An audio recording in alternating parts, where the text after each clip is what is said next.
Salam sejahtera Malaysia, selamat datang ke channel Fels Lifestyle. Dalam sebuah artikel MH Daily, 5 tahun pas tadbir Terengganu, hanya 200 unit rumah je yang siap dari 20,000 yang dijanjikan, tapi isteri Exco pemimpin PAS dapat 2 lot tanah. Artikel daripada MH Daily bertarik 13/7/2023. 5 tahun pas tadbir Terengganu, hanya 200 unit rumah yang siap dari 20,000 yang dijanjikan. Tapi istri Exco pemimpin PAS dapat 2 lot tanah. Seorang istri kepada ahli Dewan Undangan Negeri Adun Terengganu dan Exco Kerajaan Negeri didakwa mendapat 3 lot tanah di lokasi strategik dalam kawasan bandar Kuala Berang.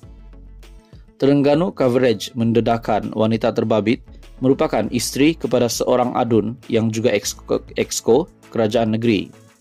Menurut dakwaan portal itu, urusan tukar hak milik ketiga-tiga lot tanah tersebut berlaku ketika beliau menjadi ahli lembaga pengarah, agensi pembangunan ekonomi, milik kerajaan negeri, Perbadanan Memajukan Iktisad Negeri Terengganu, PMINT, sejak 2018 hingga kini. Pada 15 Oktober 2019, 2 lot tanah yaitu 50136 dan 50137 telah ditukar hak milik kepada penama yang beralamat di No 6712, Kampung Sungai Petai, Kuala Berang. Lot 50138 bertukar hak milik kepada individu yang sama pada 4 Jun 2020, lapor Terengganu Coverage. Menurut portal itu, PMIN ataupun PMINT pada mulanya telah membeli 1 lot tanah bagi tujuan pembangunan dengan harga lebih RM930,000 pada 13 Oktober 2015.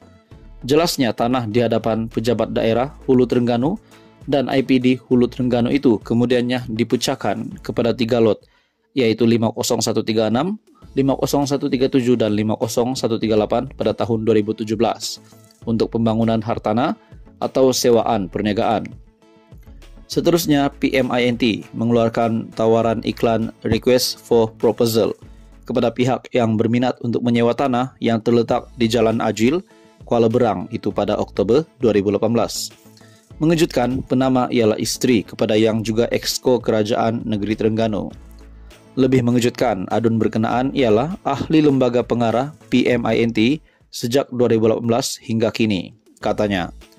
Justru Terengganu Coverage menyifatkan wujud pertembungan kepentingan konflik of interest melalui hubungan suami istri membabitkan proses tukar hak milik tanah yang dianggap misteri itu.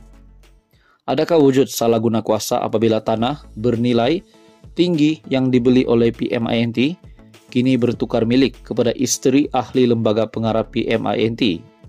Secara dasarnya, PMINT tidak menjual tanah kosong yang belum dibangunkan, kecuali tanah tapak perindustrian, tulis Terengganu Coverage lagi. Bulan lalu, The Corporate Secret mendakwa tanah seluas 11.299 meter persegi berdekatan bangunan Badan Perhubungan PAS Negeri Terengganu bernilai RM29.3 juta dijual kepada Persatuan Isteri, Wakil Rakyat dan bekas Wakil Rakyat Terengganu, Khairunisa, dengan hanya RM500,000.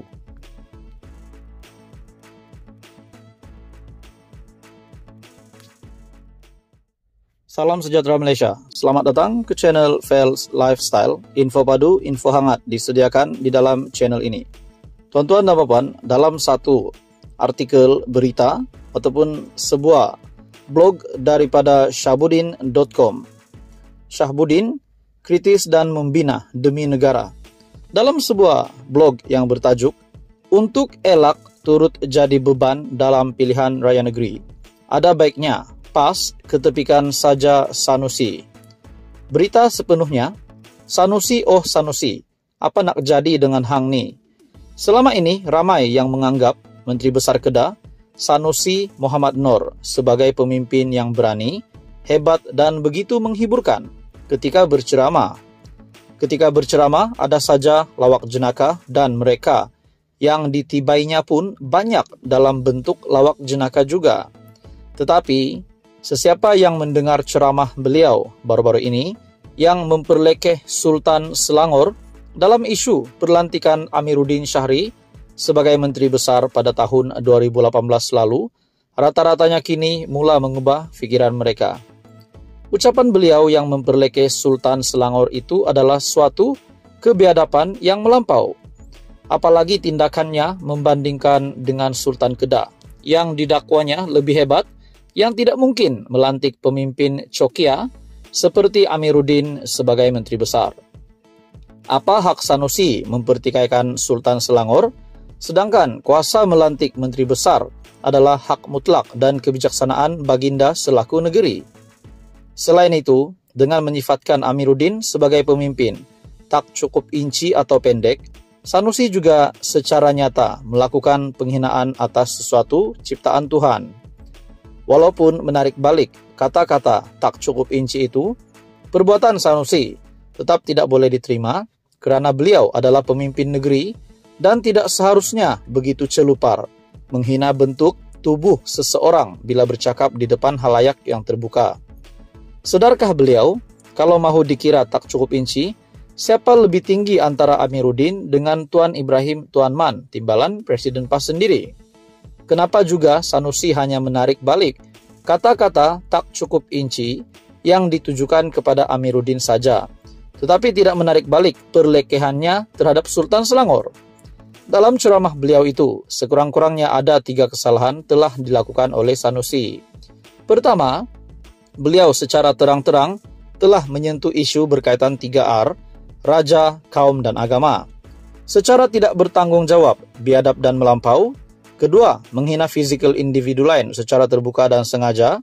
Dan ketiga, menghina sesuatu ciptaan Tuhan karena sama ada pendek, tinggi, hitam, putih, atau apa juga rupa bentuk seseorang itu, ia adalah ketentuan serta rahasia tentang kebesarannya yang kita sebagai manusia adalah berdosa menghinanya. Dengan 3 kesalahan tersebut, pihak berkuasa wajar mengambil tindakan sewajarnya terhadap Sanusi. Kalau orang biasa didapati menghina sultan atau raja, mereka pasti akan didakwa di mahkamah, dan dalam kes Sanusi ini, pihak berkuasa wajar lebih pantas lagi untuk bertindak. Ini karena sebagai pemimpin, perlekehannya terhadap sultan lebih membawa kesan buruk berbanding rakyat biasa melakukannya. Dan kebetulan, PRN Kedah akan berlangsung pada 12 Ogos, berdasarkan perlakuan Sanusi yang memalukan, inilah masanya untuk pengundi Kedah menghukum beliau dan parti yang diwakilinya.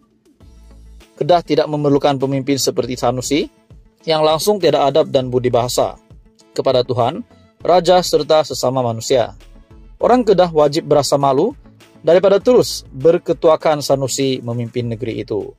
Dalam hal ini, jika PAS dan PN mahu mengelak daripada turut terbeban dengan apa yang Sanusi lakukan, langkah wajar ialah dengan tidak meletakkan beliau sebagai calon Menteri Besar Kedah lagi selepas ini.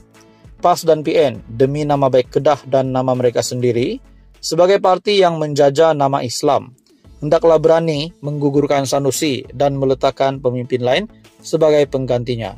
Syabuddin Husin, 13 bulan 7 2023. Sekian saja, teruskan bersama di dalam channel ini untuk info yang seterusnya.